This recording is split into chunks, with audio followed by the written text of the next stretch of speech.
Okay so good morning. जैसा कि हम लोग लास्ट लेक्चर में सैंड, मोल्डिंग सैंड और उसकी प्रॉपर्टीज के बारे में डिस्कशन कर चुके हैं।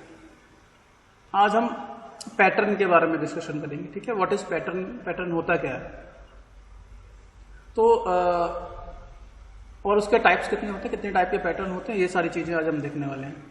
तो पहले बात करते हैं कि पैटर्न क्या है। तो देखो, एक्चुअल में जो फाइनल प्रोडक्ट आप बनाना चाहते हैं, ठीक है, जो फाइनल प्रोडक्ट आप बनाना चाहते हैं उसकी एक कॉपी आपको बनानी पड़ती है, उसकी एक नकल आपको बनानी पड़ती है हूबहू उसी प्रोडक्ट के जैसी। उसी को हम उसका पैटर्न बोलते हैं। ठीक है, तो पैटर्न क्या है? Pattern is the replica. इसको रेप्लिका भी बोल सकते हो, मॉडल भी बोल सकते हो, या कॉपी भी बोल सकते हो। ठीक है, तो पैटर्न इज द रेप्लिका और मॉडल और copy of a product, copy of a product to be casted in such a way that it can be used for forming an impression or cavity in the molding sand। ठीक है, तो pattern क्या है? Pattern एक replica होती है, एक copy होती है उस फाइनल प्रोडक्ट की जिसको आप कास्ट करना चाहते हो। ठीक है, ठीक है, और इस तरीके से कि ये जो पैटर्न होता है मोल्डिंग सैंड के अंदर कैविटी बनाने के लिए हम यूज करते हैं। ठीक है, जब इसको बाहर निकाला जाता है सैंड से। ओके, तो what is pattern? Pattern is the replica. जो मैं बोल रहा हूं उसको आप देख सकते हो। ये तो एक डेफिनेशन ये हो गई इसकी। बाकी अगली डेफिनेशन आप नीचे भी देख सकते हो, 2-3 डेफिनेशन दी हैं, आपको जो अच्छी लगे वो लिख सकते हो। एक तो पहली वाली डेफिनेशन यहां से यहां तक हो गई। दूसरी है कि pattern is also be defined as a model और replica of the desired casting या final product which when mold in sand form an impression in the called mold। ठीक है, एक और डेफिनेशन ये है। तो इन दोनों में से आपको जो अच्छी लगे वो लिख सकते हैं, या एक मैं बोल देता हूं, पैटर्न इज द रेप्लिका और copy of the final product to be casted. फिर दूसरा पॉइंट इसमें लिखेंगे, it is used to create the cavity in the moulding sand. इतना काम, 2 पॉइंट लिख दिए, खत्म। समझ में आया? पैटर्न क्या है? पैटर्न जो फाइनल प्रोडक्ट आप बना रहे हो उसकी एक कॉपी है या उसकी एक रेप्लिका है। ठीक है, दूसरा पॉइंट आप लिखोगे, ये किस लिए यूज किया जाता है? It is used to create a cavity in the moulding sand after its removal. इसको निकालने के बाद सैंड, मोल्डिंग सैंड के अंदर ये एक कैविटी क्रिएट करने के काम में आता है। ठीक है, सिंपली अगर मैं एक सिंपली आपको डायग्राम बताता हूं। जैसे मान लीजिए ये पहले इसमें पूरी सैंड थी, आपने मान लिया एक पैटर्न रख दिया, इस टाइप का आपके पास पैटर्न था, ये गोल इस टाइप का पैटर्न था, इसके चारों ओर मातिया सैंड भरी हुई थी। ठीक है, अब क्या हुआ, ये आपका कोई भी एक बॉक्स के अंदर ये पैटर्न रख दिया, मान लिया हमने अपने कोई सर्कुलर शेप का, फिर सैंड से रैम किया, बाद में इस बॉक्स को ओपन किया, ओपन करने के बाद इसको हमने बाहर निकाल दिया। इसको जैसे ही हम बाहर निकालेंगे तो हमारे पास एक शेप दिखेगी। वो शेप कुछ इस तरीके से दिखेगी, जैसे आप बोल सकते हो, केवल बीच में जो पोर्शन होगा वो खाली हो जाएगा। बीच में जो एक पोर्शन होगा वो खाली हो जाएगा, अंदर वाला, और बाकी चारों ओर क्या रहेगी? सैंड। ठीक है, तो हम जैसी शेप बनाना चाहते हैं फाइनल प्रोडक्ट की या अपनी फाइनल कास्टिंग की, उसी शेप का हम क्या बनाते हैं? एक बॉडी बनाते हैं, और उसी बॉडी को बोलते हैं पैटर्न। ठीक है, समझ में आ गया पैटर्न क्या होता है? किसी को कोई डाउट तो पूछ लो अभी। Hello, yes sir. पैटर्न समझ में आ गया कि नहीं? जो फाइनल प्रोडक्ट आप बनाना चाहते हैं उसी की एक नकल होती है। ठीक है, और जो सैंड के अंदर कैविटी बनाने के काम में आता है। ये 2 लाइन लिखनी है जो मैंने बोली हैं, या इसमें से कोई भी एक डेफिनेशन आप लिख सकते हो। ठीक है, चलिए अब इसके बारे में थोड़ी सी और जानकारी ले लेते कि क्या क्या चीजें इसमें होती हैं। अब देखो, जो पैटर्न होता है और फाइनल प्रोडक्ट होता है, दोनों देखने में तो एक जैसे लगते हैं, लेकिन उनके साइज में डिफरेंस होता है।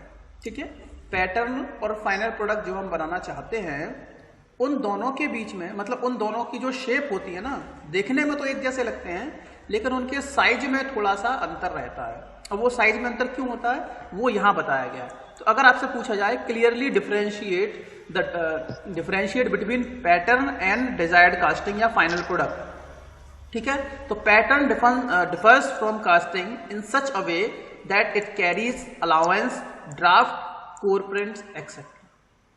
तो क्या है पैटर्न में और फाइनल प्रोडक्ट में डिफरेंस कि पैटर्न में तो हम अलाउंस देते हैं, कोई ड्राफ्ट प्रोवाइड करना है वो देते हैं, और कोर प्रिंट प्रोवाइड करते हैं वो भी देते हैं। तो ये सारी चीजें फाइनल प्रोडक्ट में मौजूद नहीं रहती। तो आपको क्या बताना है कि दिस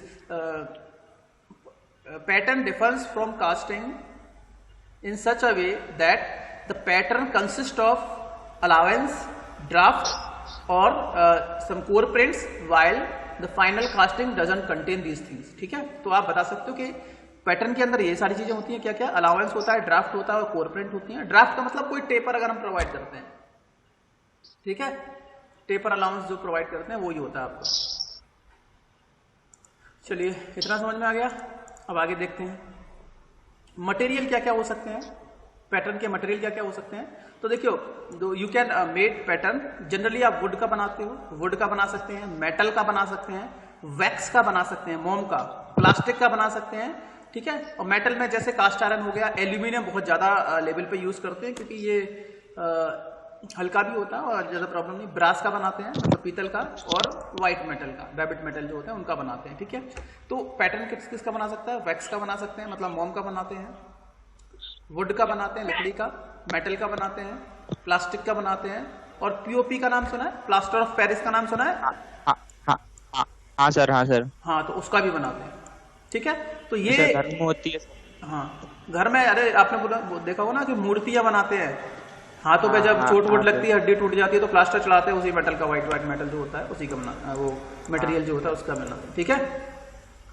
चलिए अब देखो यहाँ पे मैंने छोटा छोटा कुछ लिखा हुआ है, जहां वैक्स है उसके आसपास छोटा हुआ कुछ लिखा है कि नहीं लिखा है ना, 2 एरो बने हुए हैं। अब ये इंपॉर्टेंट है क्योंकि ये कई बार एग्जाम में पूछे गए हैं कि ये जो वैक्स का मेटल जो होता है, वैक्स का पैटर्न जो होता है वो किस टाइप की कास्टिंग में यूज किया जाता है। तो आपको याद रखना है इन्वेस्टमेंट कास्टिंग। कौन सी कास्टिंग? Investment casting, okay. तो इन्वेस्टमेंट कास्टिंग में किस मटेरियल का पैटर्न यूज किया जाता है ये क्वेश्चन पूछा गया था। तो आपको याद रखना है वैक्स का। किसका? Wax, WAX। और वैक्स का मतलब जो मोम होता है, ठीक है। और क्यों? क्योंकि ये हाई एक्यूरेसी प्रोवाइड करता है। जैसे ही हम मोल्टन मेटल पोर करते हैं तो वैक्स जो होता है वहां से गायब हो जाता है, इवेपोरेट हो जाता है, जल जाता है, बर्न हो जाता है, और मोल्टन मेटल जो है वहां पर प्रेजेंट हो जाता है, ठीक है। So this is the basic about pattern. I think you have the idea. अगर मान लिया कि आपका फाइनल प्रोडक्ट, मैं सिंपली एक आइडिया देता हूं, मान लीजिए आपका फाइनल प्रोडक्ट आपको ऐसा बनाना है तो आपका पैटर्न भी कुछ ऐसा ही रहेगा। थोड़ा सा सेप हो सकता है, सेप साइज थोड़ा ज्यादा हो जाए। मान लीजिए आपका पैटर्न रहेगा। अगर आपको हॉलो बनाना है तो यहाँ पर आपको कोर प्रिंट भी ऐड करने पड़ेंगे, ठीक है। इस तरीके से आप कोर प्रिंट ऐड कर देंगे दोनों तरफ, तो ये आपका बन जाएगा पैटर्न। तो ये आपका पैटर्न हो जाएगा इस टाइप का। अगर हॉलो बनाना है, अगर अंदर ये पैटर्न हो जाएगा, और ये आपका कास्टिंग हो जाएगी फाइनल जैसी आप चाहते हैं, ओके। चलिए अब हम देखते हैं अगला कि जब हम पैटर्न यूज करते हैं तो कौन सा मटेरियल हमें यूज करना है। तो वही कल सिलेक्शन डिसाइड करते हैं, what material we have to select. So the selection of material for the pattern depends upon, पहली बात तो ये देखते हैं कि डिजाइन कैसी है कास्टिंग की, ठीक है। कास्टिंग की डिजाइन कैसी है, नंबर ऑफ कास्टिंग, कितनी कास्टिंग आपको बनानी है। मान लिया आपको 2-4 कास्टिंग बनानी है तो वुड को यूज कर सकते हैं, मान लीजिए, क्योंकि आपको बहुत कम लेवल पे काम करना है तो लकड़ी को आप इजीली यूज कर सकते हैं। लेकिन जब कुछ ज्यादा लेवल पे आप बनाओगे, ठीक है, ज्यादा लेवल पे आप बनाओगे कास्टिंग को, ज्यादा नंबर्स में बनाओगे तो क्या होगा, वो जो पैटर्न है बार बार यूज किया जाएगा, और जब बार बार यूज करेंगे तो वुड उतना अच्छी क्लियरिटी नहीं दे पाएगा, ठीक है। वुड उतनी अच्छी क्लियरिटी नहीं दे पाएगा, इसीलिए हम क्या करते हैं, मेटल का बनाते हैं, ठीक है। तो आपको थोड़ा याद होना चाहिए टाइप ऑफ कास्टिंग, किस टाइप की कास्टिंग आप यूज कर रहे हो, कौन सी मोल्डिंग प्रोसेस यूज कर रहे हो, और डिग्री ऑफ एक्यूरेसी, किस लेवल की एक्यूरेसी आपको चाहिए, that is an important point, ठीक है। किस लेवल की एक्यूरेसी आपको चाहिए, वो सारी चीजों के ऊपर भी पैटर्न का सिलेक्शन डिपेंड करता है। So you have to run these factors which are responsible to design और select the material for the pattern. तो अगर आपसे पूछ लिया जाए कि पैटर्न का जो मटेरियल है वो किन किन बातों पर सिलेक्शन जो है, selection of the material for pattern depends upon which parameters, तो आपको पता होना चाहिए कि ये पैरामीटर्स हैं, ठीक है। चलिए अब हम बात करते हैं the type of pattern selected for a particular casting depends upon the, तो कौन से टाइप का पैटर्न आप सेलेक्ट करेंगे। देखो अब हम टाइप्स ऑफ पैटर्न की बात करते हैं, कितने टाइप के पैटर्न हम यूज करते हैं अपनी लाइफ में, ठीक है। जनरली कितने टाइम मोल्डिंग के टाइम पे कितने टाइप के पैटर्न हम यूज करते हैं, तो वो देखने हैं। और देखो पैटर्न जो सिलेक्शन होता है वो कुछ पैरामीटर्स पर डिपेंड करता है कि कास्टिंग की शेप क्या है, साइज क्या है, कितनी कास्टिंग बनानी है, और the method of casting employed, कौन सा मेथड आप यूज कर रहे हो कास्टिंग को बनाने के लिए, ठीक है। चलिए अब हम देख लेते हैं टाइप्स ऑफ कास्टिंग, इंपॉर्टेंट है। अब देखो बहुत सारे पॉइंट उसमें लिखे होंगे, आपको दो दो तीन तीन एक एक दो दो पॉइंट उसके सबके लिखने पड़ेंगे। तो पहला नाम याद रखना है, हेडिंग सबकी याद रखनी है कि क्या क्या होते हैं। तो पहला जो पैटर्न आपके पास है that is single piece, one piece, single piece और सॉलिड पैटर्न, ठीक है। First type of pattern that we generally use is one piece pattern और सिंगल पीस पैटर्न और सॉलिड पैटर्न, ठीक है। ये पैटर्न है पहला। तो देखो वन पीस का मतलब है एक ऐसा पैटर्न जो केवल और केवल एक भाग में बनाओ, एक ऐसा पैटर्न जो केवल और केवल एक भाग में बनाओ, वो आपका सिंगल पीस पैटर्न कहलाता है, ठीक है। जैसे मान लिया मैंने ये बोल दिया कि ये कोई आपका पैटर्न है, कोई आपकी सॉलिड बॉडी है, रेक्टेंगुलर शेप जिसका ज्योमेट्री बेस जो है रेक्टेंगुलर शेप का है, तो आप देखोगे, या क्यूब और क्यूबॉइड जो हो गए आपके, तो आप देखोगे कि आप ऐसा पैटर्न आप सिंगल एक बार में ही बना सकते हो। You can prepare this pattern in single time, ठीक है। तो एक बार में ही बना सकते हो, आपको दो पीस बनाने की जरूरत नहीं है। तो एक ऐसा पैटर्न जो केवल और केवल एक पीस में अवेलेबल है हमारे पास, या केवल एक पीस में बना सकते हैं हम उसको, ठीक है, उसका केवल एक ही भाग में बनाना है, दो तीन भाग नहीं बनाने हैं, तो ऐसे पैटर्न को हम वन पीस या सिंगल पीस पैटर्न कहते हैं, ठीक है। सारी चीजें जैसे परमानेंटली अटैच्ड होती हैं, परमानेंटली कनेक्टेड होती हैं, ठीक है। चलिए I think you have clear this thing, तो आपको पता होगा कि किस तरीके का पैटर्न होता है। तो यहाँ वही लिखा है कि this type of pattern made in single piece, मतलब single piece pattern is that pattern which is made in single piece, मतलब जिसको एक पीस में बनाया जाता है।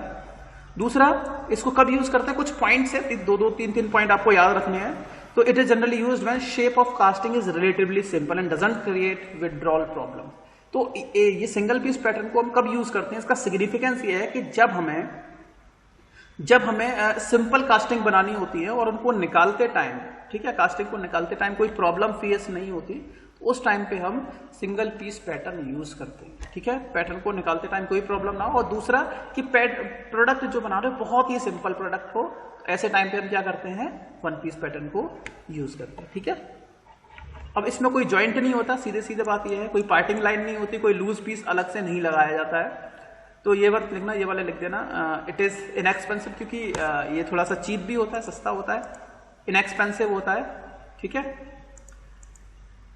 ये इनएक्सपेंसिव भी होता है, ज़्यादा खर्चीला नहीं है, सिंपली बन जाएगा तुरंत, और शेप भी इसकी इतनी टफ नहीं होती, और best suited for limited production only. जब आपको लिमिटेड प्रोडक्शन करना है एक पर्टिकुलर लिमिट तक, तभी आप इसको जनरली यूज करते हैं, ठीक है, ओके। क्योंकि इसकी जो मोल्डिंग है, this because only its moulding requires large number of manual operation like gate cutting, gate काटने पड़ते हैं इसमें, तो मैन रनर राइजर इन सबकी पोजीशन फिक्स करनी होती है, ठीक है।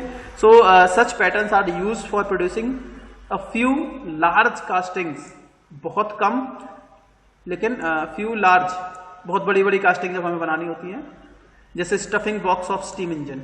स्टीम इंजन का एक स्टफिंग बॉक्स जो हमें बनाना होता है, जिसके अंदर इंजन वगैरह सारी चीजें रखनी होती हैं, तो हम इसको बनाते हैं, ठीक है। कम क्वांटिटी में बने लेकिन लार्ज, बड़ी कास्टिंग के लिए, ठीक है। फ्यू लार्ज कास्टिंग, कुछ बड़ी कास्टिंग के लिए हम इसको यूज करते हैं। तो आपको क्या क्या पॉइंट इसमें याद रखना है। पहली बात तो आपको पहला लिखना पड़ेगा कि this pattern, single piece pattern is that pattern which is made in single piece, जिसको हम एक पीस में बनाते हैं। दूसरा, इसमें कोई रनर मतलब अलग पार्ट नहीं बनाए जाते हैं, इसमें कुछ अलग पार्ट चीजें, जॉइंट वगैरह कुछ नहीं होता है इसमें।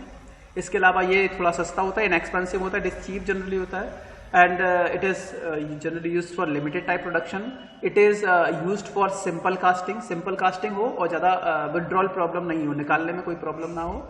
और एक पॉइंट ये है कि जब बहुत कम संख्या में बड़ी बड़ी कास्टिंग आपको बनानी होती है, तो आप इसका यूज करेंगे। इसका एक एग्जांपल लिख सकते हो। और ये डायग्राम जो आप देख रहे हो, एक डायग्राम बना दो, सिंपल है, ठीक है। एक डायग्राम, 2-3 लाइन लिखनी है आपको। पहली लाइन तो जरूर लिखनी है कि अगर कोई पैटर्न सिंगल पीस में बन रहा है तो उसको सिंगल पीस बोल रहे हैं, मतलब एक ही पीस में पूरा पैटर्न बना हुआ है तो उसका सिंगल पीस पैटर्न बोलते हैं। ठीक है, ओके। चलिए, तो ये 2-3 पॉइंट आपको लिखने हैं इसके अंदर, ज्यादा लिखोगे तो दिक्कत होगी। ठीक है, डायग्राम जरूर बनाना है, ये डायग्राम सिंपली जरूर बनाना है। ओके, चलिए अगला देख लेते हैं, 2 पीस पैटर्न या स्प्लिट पैटर्न। ओके, 2 पीस या स्प्लिट पैटर्न। तो अभी हम सिंगल की बात करेंगे, अब 2 पीस पैटर्न मतलब पैटर्न जो है वो आपका 2 पीस में अवेलेबल होगा आपके पास। ठीक है, 2 पीस में या स्प्लिट का मतलब भी यही होता है। तो अगर आपका पैटर्न 2 पीसेस में अवेलेबल है तो ऐसे पैटर्न को हम बोलते हैं स्प्लिट पैटर्न। ठीक है, SPLIT स्प्लिट और 2 piece pattern. So some patterns that cannot be made in single piece due to some difficulty in removing pattern from mould. कभी कभी ऐसा होता है कि आपने कास्टिंग पैटर्न तो बना दिया, इसके बाद आपने सैंड मोल्ड के अंदर उसको रख दिया, लेकिन जब आप उसके अंदर कैविटी क्रिएट करने के लिए पैटर्न को सैंड में से बाहर निकालेंगे। भाई कैविटी कब बनेगी? जब पैटर्न जो उसमें पहले से रखा है जब उसको बाहर निकालेंगे। तो जैसे ही आप पैटर्न को बाहर निकालने की कोशिश करते हैं वो रिमूव नहीं हो पाता है, अच्छे से बाहर नहीं निकल पाता है। तो ऐसे टाइम पे हम क्या करते हैं, ऐसे टाइम पे हम स्प्लिट पैटर्न या 2 पीस पैटर्न का यूज करते हैं। ठीक है, तो वही लिखा है in some pattern it is not sometime we do not make pattern in a single piece because we have some ejecting problem or we have a problem while removing the pattern। Pattern को remove करते time हमें कुछ problems face होती हैं, इसीलिए हम क्या करते हैं, हम उस पैटर्न को एक पीस में ना बना करके एक से ज्यादा मतलब 2 पीस में बनाते हैं या मोर देन 1 पीस में बनाते हैं। सो द पैटर्न और splitted consisting of 2 pieces is called split और 2 पीस पैटर्न। ठीक है, a pattern that is splitted का मतलब होता है बटा हुआ।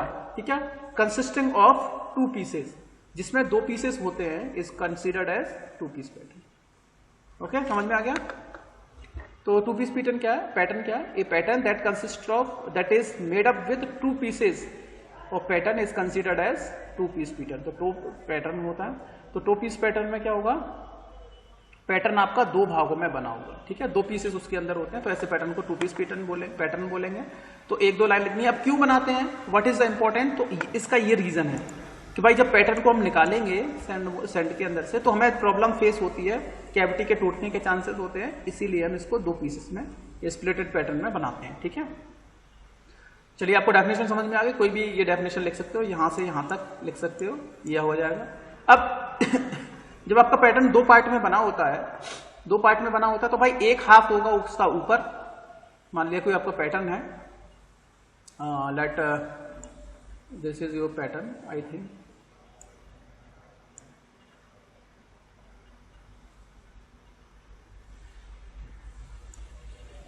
और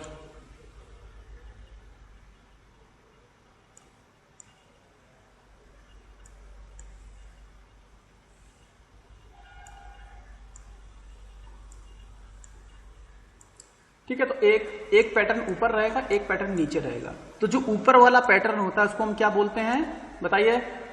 upper part of pattern is called what? बताया था कि नहीं बताया था मैंने?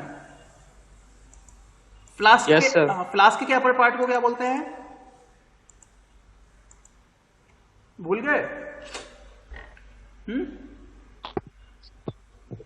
एक होता था कोप, अब ऊपर वाला, और नीचे वाला क्या होता था? ड्रैग।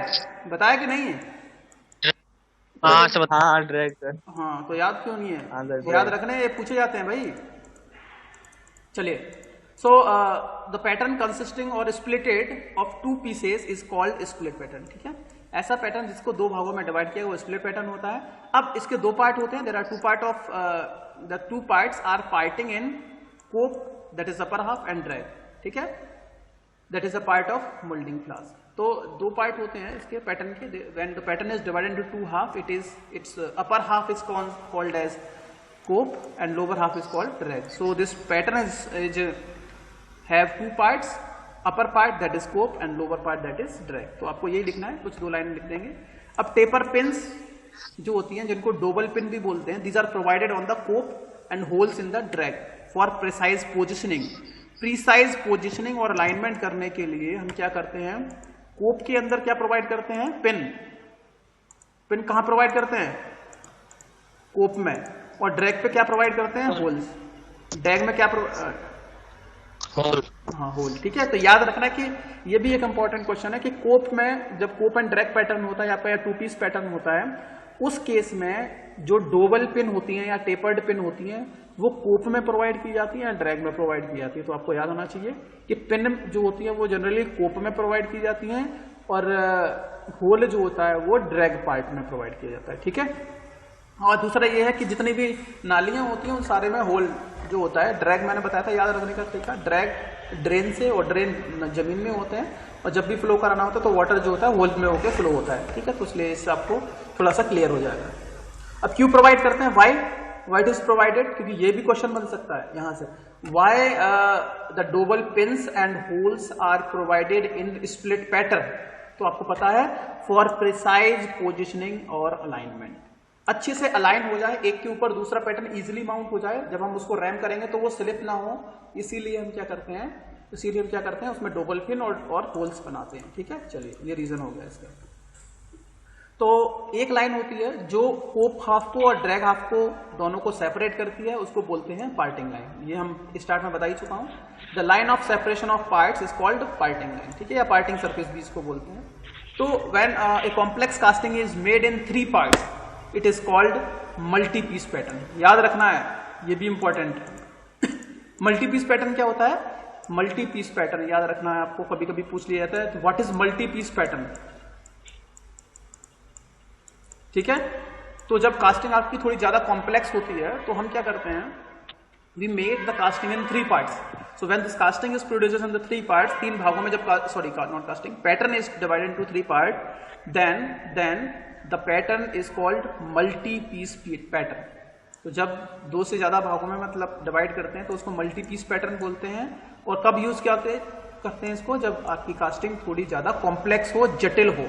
ठीक है, उसको बनाना थोड़ा टफ हो। अब अगर आपका पैटर्न 3 भागों में बटा है, एक टॉप भाग, एक मिडिल पार्ट और तीसरा बॉटम पार्ट, सबसे ऊपर वाला भाग, सबसे नीचे वाला भाग और बीच वाला भाग। तो जब आपका पैटर्न 3 भागों में बटा होता है तो आपको याद रखने नाम, टॉप वाले को क्या बोलते हैं, कोप बोलते हैं, बॉटम वाले को क्या बोलते हैं, ड्रैग बोलते हैं, और जो बीच वाला होता है इसको चीक बोलते हैं। क्या बोलते हैं, चीक, CHEE। ठीक है, तो वो यहां लिखा हुआ है, ये भी इंपॉर्टेंट है, पूछा जा सकता है, ऑब्जेक्टिव टाइप में आने के चांसेस हैं। ठीक है, चलिए अब देखिए ये फिगर आपको बिल्कुल समझ में आ रहा होगा, दिख रहा है फिगर, दिख रहा है कि नहीं। तो आपको बस यही डायग्राम बनाना है। यही डायग्राम बनाना है स्प्लिट पैटर्न में। तो देखो स्प्लिट पैटर्न में एक अपर वाला हाफ है, एक लोअर वाला हाफ है।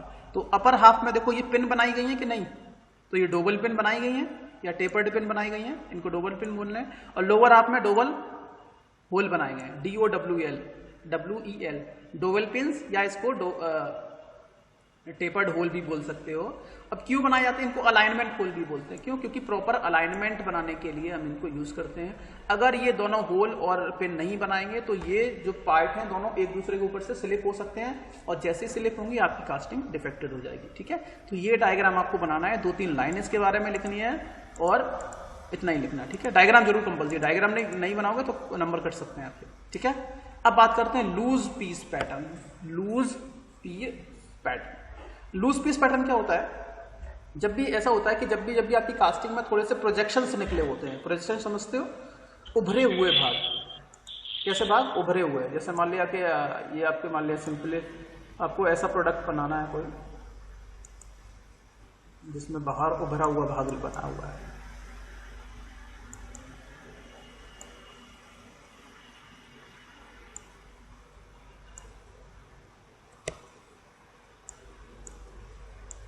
तो ये जो पार्ट है आपके साइड में, मान लिया एक रेक्टेंगल है और साइड में कुछ भाग उभरे हुए हैं, प्रोजेक्शन निकले हुए हैं।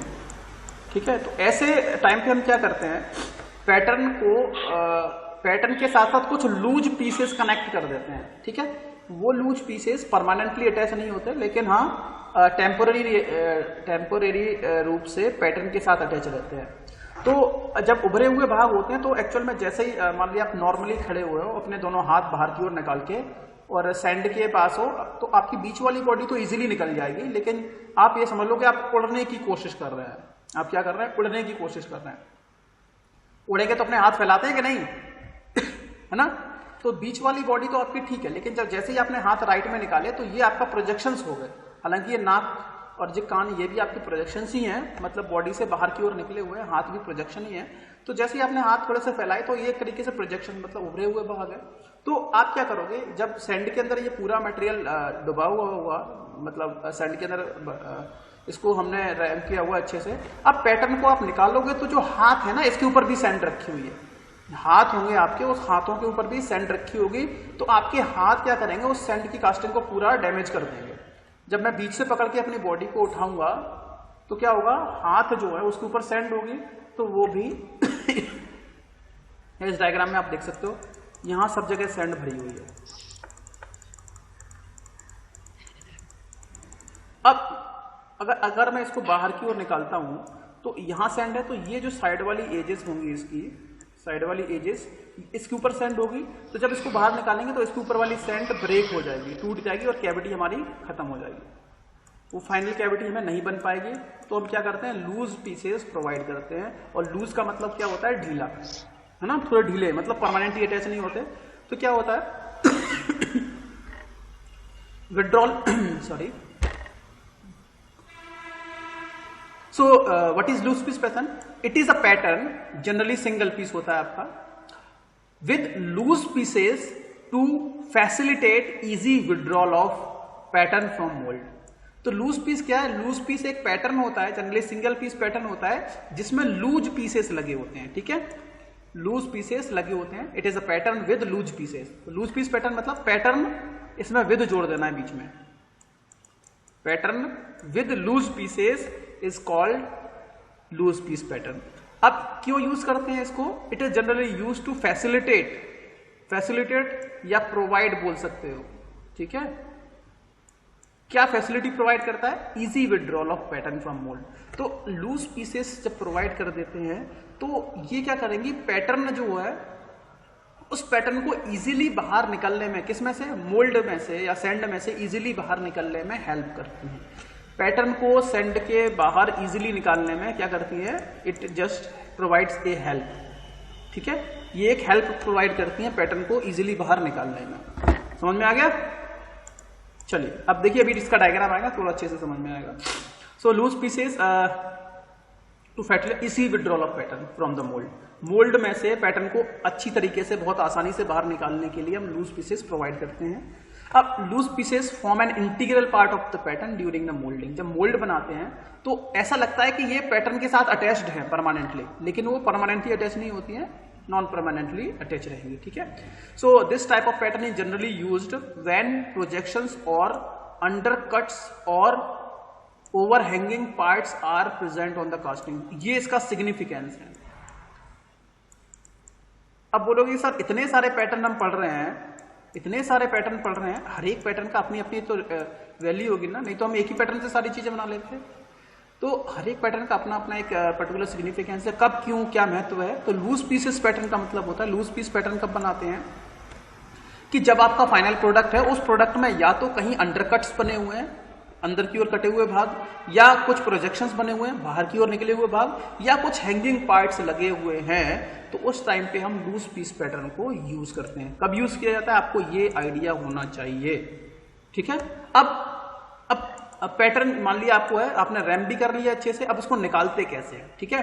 तो देखो ये डायग्राम आप समझ लीजिए, ये आपका मोल्डिंग फ्लास्क, ठीक है, ये आपका मोल्डिंग फ्लास्क है और ये लूज पीसेस हैं, ये वाला और ये वाला, देखो, और ये बीच में आपका पैटर्न था, ये बीच में क्या है आपका पैटर्न, रेक्टेंगुलर शेप आपको दिख रही है। इसके साइड में हमने ये लूज पीस लगा दिए, परमानेंटली फिक्स नहीं किए हैं, हल्का सा बस अटैच किए गए हैं इससे, ठीक है। बीच में थोड़े से होल होंगे। अब क्या होगा कि जब हम रैम कर दिया, आपने देखा कि यहाँ चारों तरफ सैंड है, बीच में पैटर्न है और ये साइड में जो प्रोजेक्शंस दिख रहे हैं ये आपके क्या है, लूज पीसेस हैं। अब आप मुझे बताइए, मुझे पैटर्न को निकालना है, तो क्या करते हैं, इसमें ये लिखा है first of all pattern is removed and after that loose pieces are removed from the to form the required cast cavity. तो पहले क्या करते हैं, इस पैटर्न को बाहर की ओर निकाल लेंगे। जब पैटर्न बाहर की ओर निकल जाएगा तो इतना पोर्शन जो होगा वो खाली हो जाएगा, ठीक है। इतना इतना पोर्शन बीच वाला खाली हो जाएगा। अब फिर क्या करेंगे, एक हुक टाइप का रहेगा हमारे पास, हुक रहेगा जिसमें यहाँ पे निब लगी होगी और इसमें थोड़े थोड़े होल होते हैं। तो हम क्या करेंगे, इस हुक को इसके अंदर डालेंगे और इस पिन को निकाल लेंगे बाहर, सॉरी इस लूज पीस को बाहर निकालेंगे और दूसरी बार एक पिन डालेंगे, इस होल में फंसाएंगे और इसको इधर खींच के यहाँ बाहर निकाल देंगे। ठीक है, तो इस तरीके से हम क्या करते हैं, लूज पीसेस की हेल्प से कैविटी बना सकते हैं इजीली। ठीक है, तो लूज पीसेस जो आर फास्ट एंड लूजली, अब लूज पीस क्यों बोलते हैं, क्योंकि जो लूज पीसेस होते हैं उनको बहुत लूज तरीके से, बहुत ढीले तरीके से जोड़ा जाता है, किसके साथ, मेन पार्ट के साथ या पैटर्न के साथ। ठीक है, बाय मीन्स ऑफ वुडन और वायर डोबल पिन। वुडन की पिन होती है या वायर की डोबल पिन होती है, बहुत पतली पतली होती है, बहुत जल्दी से वो रिमूव हो जाता है। ओके, चलिए, तो आई थिंक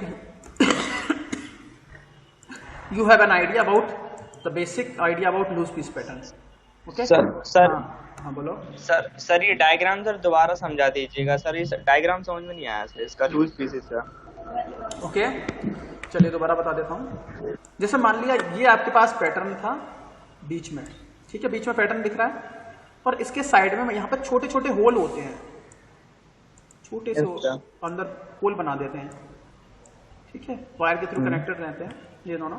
अब और यहाँ पे इसको थोड़े से इतने मतलब इस तरीके से अटैच करते हैं कि इजीली ये हिल बाद में जब निकालें तो आराम से निकल जाएगा। अब क्या करते हैं, हम क्या करेंगे, पहले पैटर्न को बाहर निकालेंगे। जैसे ही पैटर्न बाहर निकाला, मतलब ये बीच वाला जो भाग है, रेक्टेंगुलर पार्ट है, इसको हमने निकाल दिया बाहर।